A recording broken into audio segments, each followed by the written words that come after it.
Tonight, homes targeted in an Easter crime spree. Tourism operators get a school holiday shot in the arm. Bowen in the midst of a medical crisis. And Bobcatters federal election power play. This is 7 News with Rob Brough and Joanne Desmond. Good evening, thanks for joining us. Good evening. Well, first up tonight, a Townsville man has called for urgent action on the city's crime wave after his car was stolen by hoons and later dumped. Residents say they feel like they haven't been heard despite years of pleading for help. Young thieves spent their Easter long weekend on a different kind of hunt. Cameron Connolly's car was taken while he was just metres away. Stole the keys, wallet from the kitchen bench while I was upstairs sleeping. Had no idea. The vehicle was later spotted not far from his railway estate home with the stolen Isuzu D-Max. The occupants hopped out of their car to search for more targets. Just so angry about it. It's unreal. The white Triton was found later this morning off Dimmock Street in Heatley with minor damage. Police found one young thief asleep behind the wheel. How they are thumbing their noses at the law at the moment and just operating with total impunity. Stolen cars over and over again get driven into this space. 47 unlawful entries have been recorded across Townsville in the past week alone, with 16 stolen vehicle offences in the same time. I understand it's the law and whatnot, and they have rules and everything, but this is just ridiculous. Letting these kids go. A 13-year-old boy faces a raft of charges including unlawful use of a motor vehicle and burglary. Police Minister Mark Ryan says the government has supported presumption against bail laws which have kept offenders behind bars. Lawrence Jeffcoat, 7 News. Police have tasked a 55-year-old man with allegedly setting fire to a Northward unit overnight. Emergency crews were called around 6 o'clock. Following reports, furniture was burning on the front patio of the Carter Street property. The apartment block was evacuated and no one was injured, but the unit is now destroyed. It's believed the alleged arsonist knew the resident who lived there. Well, the future is looking more positive for the travel and hospitality industries after a bumper Easter break. 30,000 passengers passed through the Townsville airport over the long weekend, the busiest it's been in 2 years. With weather like this, it's no wonder travellers hop to Townsville for the Easter holidays. We've had about 30,000 passengers both weeks of school holidays. Last Friday been the busiest day we've had in 2 years, almost 6,000 passengers coming through the airports. It was also a Good Friday for Annalay. We had a limited menu on Good Friday. We did a seafood menu for takeaway and al fresco, but it seemed very popular. The feast and views at the rooftop bar were enough to satisfy some. Other holiday makers headed to Maggie Island to get the real deal. We swam at Alma Bay every day, and what else did we do? We went on a boat trip on the Pilgrim one afternoon. That was fun.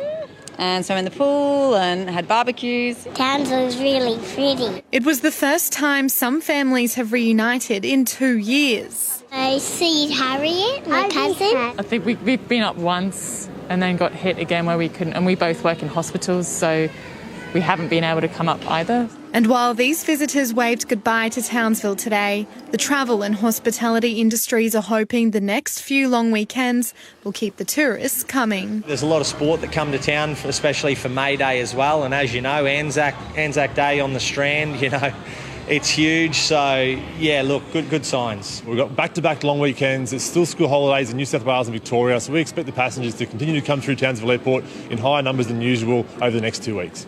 Paige Van Lunteren, 7 News. More than 5,000 Bowen residents will have to find a new doctor after a major local practice announced it will close its doors. The retiring practitioners at Queens Beach Medical Centre can't find anyone to take over, leaving the town on the verge of a health crisis.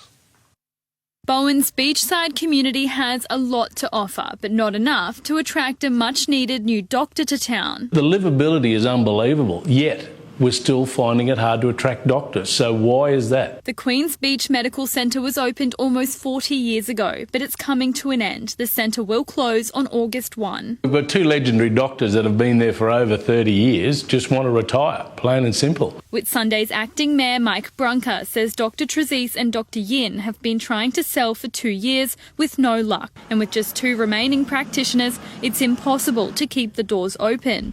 There are 5,000 patients on the books who will soon have to find a new local clinic. That will take almost 40% of private GPs out of that community. And of course, that workload will need to be picked up by an already overstretched public hospital. The local council and state member are calling on the state and federal governments to help attract more doctors to regional areas. They say the shortage is an ongoing problem across central and north Queensland. That stretches in Dysart and Moranbah and Collinsville and all those communities who are looking for medical practitioners. We're facing a medical crisis here, an absolute disaster. Jade Richards, 7 News. Well, the Weather Bureau is keeping an eye on a trough expected to move in from the Coral Sea and across the north on Thursday. It's likely to bring heavy rain to the region, but most of the downpour will hit north of Townsville, with only 25 to 50 millimetres predicted for the city. It follows an unusually dry wet season. The Ross River Dam now sits at 47% full. Well, the Kennedy electorate could be the key to forming government in the case of a hung parliament. Kennedy MP Bob Katter has claimed both major party leaders have visited him ahead of next month's election, and his loyalties will depend on support for dam projects. After 30 years in federal politics, Bob Katter still isn't going into this election thinking he'll win. Just a little Cloncurry boy, really, at the end of the day, and I think people miss that. But Mr Katter claims the election could be tight. Anthony Albanese just stopped in to see me. Social call. Scott Morrison dropped in on a social call, and they both wanted me to come up and have a cup of tea. The MP says his support if there's a hung parliament depends on what the major parties will do for a project he's supported for decades. If I'm in the next parliament, Hell's Gate will be built properly, and I will get it. A common theme that the current member will complain about it and hope that it doesn't happen so he can complain further. And Kennedy still misses out. The LNP is hoping Tully cane farmer Bryce McDonald can take the electorate on a platform of road upgrades and easing price pressures. The housing issue is something that should be sped up. Can't do subdivisions, so it drives the price of land and housing through the roof because there's no subdivisions. Kennedy candidate Jason Brandon says Labor will create secure jobs and a plan to ease the rising cost of living. Lawrence Jeffcoat, 7 News. Well, Townsville is now home to the largest recycling depot in Queensland, with the opening of Reef Recycling's new refund point. The family-owned business already collects at least 1 million containers a week, and they're hoping the new site will encourage more locals to start cashing in. No load is too large for the team at Reef Recycling.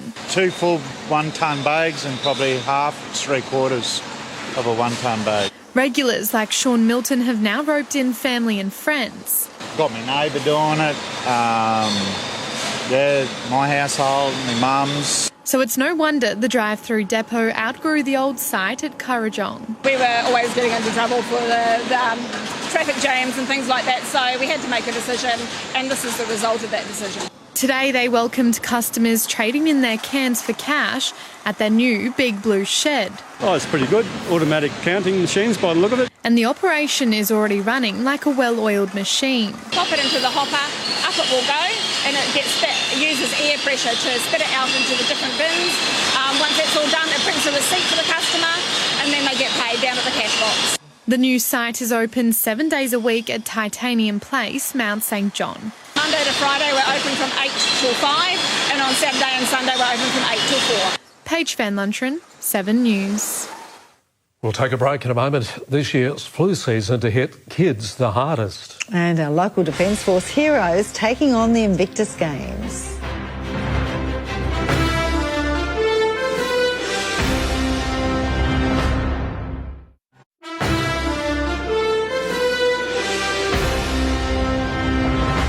Nice having it with us on 7 News. Well, now, doctors are predicting a horror flu season for kids after spending much of the past 2 years social distancing and dodging COVID. They say it suppressed their immune systems for normal childhood viruses. Ellie Wicks has more.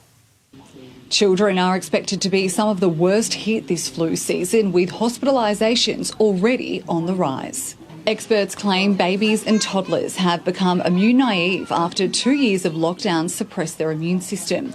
Doctors say children are at risk if not vaccinated. Children's immune system, they don't work as well as the adults who are fit and healthy, and so they are at a higher risk. We rely on high levels of vaccination to protect our children. There was very little transmission of the flu thanks to COVID mask wearing and social distancing.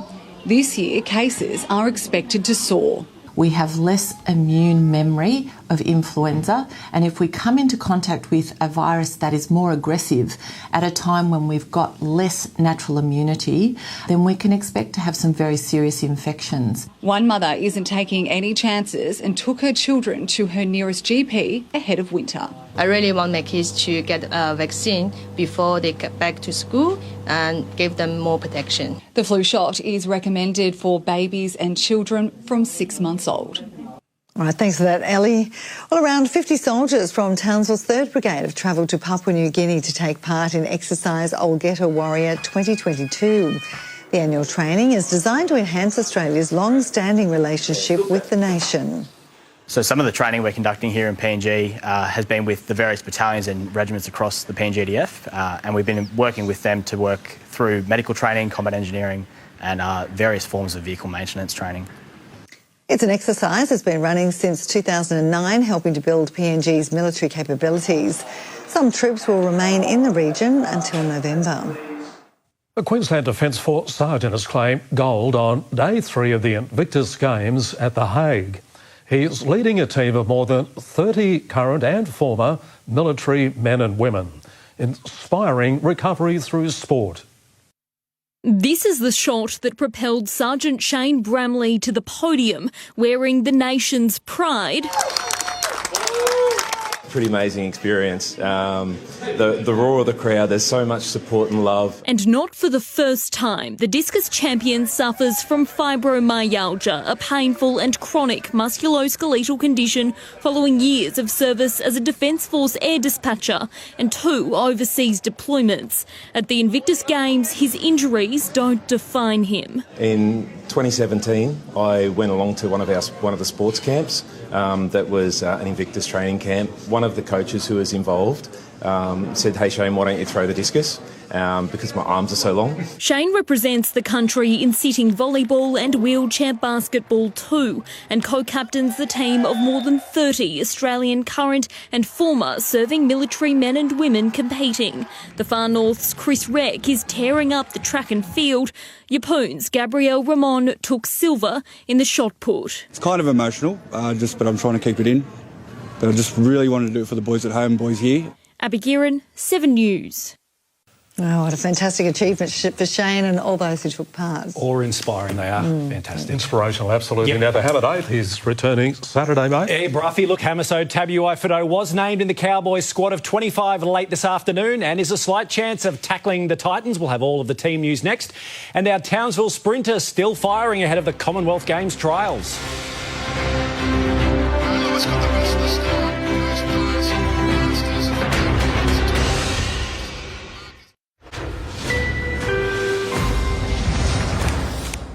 And welcome back to 7 News.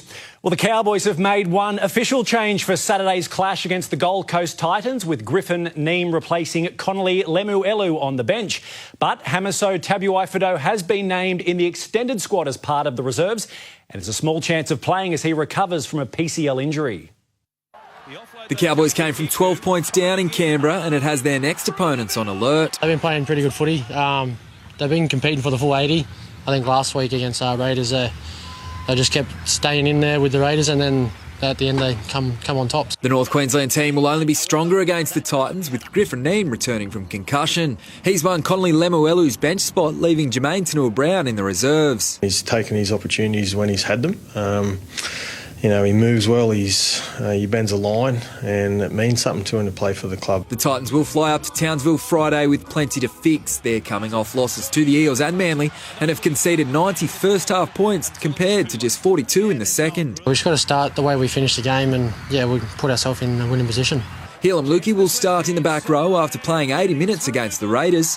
Helam's improved week after week on the little things that we're trying to get into his game, and most of those are around his defensive involvements.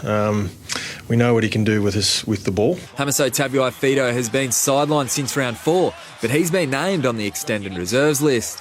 He's recovering well from a PCL injury, but won't be rushed back into the team. The way he moved on Monday, I thought he moved really well, so it's just a matter of seeing how he pulls up today, and then we're going to he's going to do a full training session tomorrow, and we'll just make a judgment call on the back of that. Joey Dunlop, 7 News.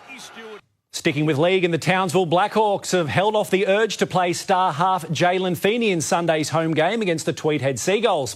Feeney hasn't recovered from a hip flexor injury, but the Blackhawks will welcome back a big inclusion in his place.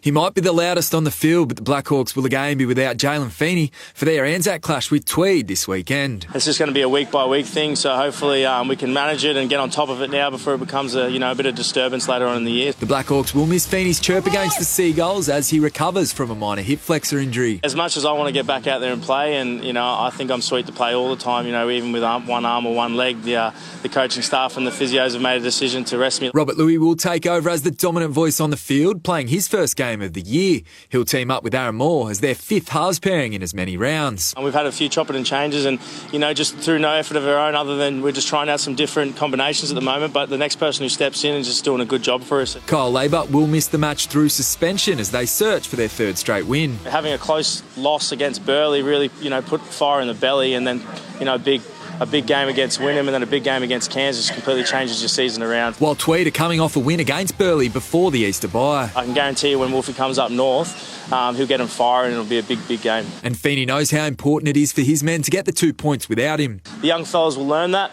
Q Cup's hard. Every single game's hard, and every game this year is going to be hard. So it's about staying in those games and being there at the back end of the season. Joey Dunlop, 7 News. And coming off the back of a national title earlier this month, Townsville sprinter Jake Doran has continued his impressive return from injury, finishing 2nd in an event at Australia's richest foot race. Doran made the final of the Stall Gift pre-race, the Chris Perry Memorial Invitational. And running off scratch, he looked to have gained the upper hand early. It's Doran doing the best of the back markers. Despard and Rizzo in the middle. They come down towards the line. Despard it is, I reckon, who's going to get there, and he does. Doran will now turn his attention to qualification for the Commonwealth Games in July. Been great, and you got your singing voice on, Broughy. It's someone's birthday today. Happy birthday to Joe. This present's from the heart. It's not a leftover from Easter. Okay. No, I'll roll it over there. Oh, that didn't work out well. It might be a little leftover. Lucky girl. By the way, I didn't forget about you. Happy Easter. Getting in early for next year, yeah. Easter's done, but anyway. Well, stay with us after the break. Livio has all the weather details for us.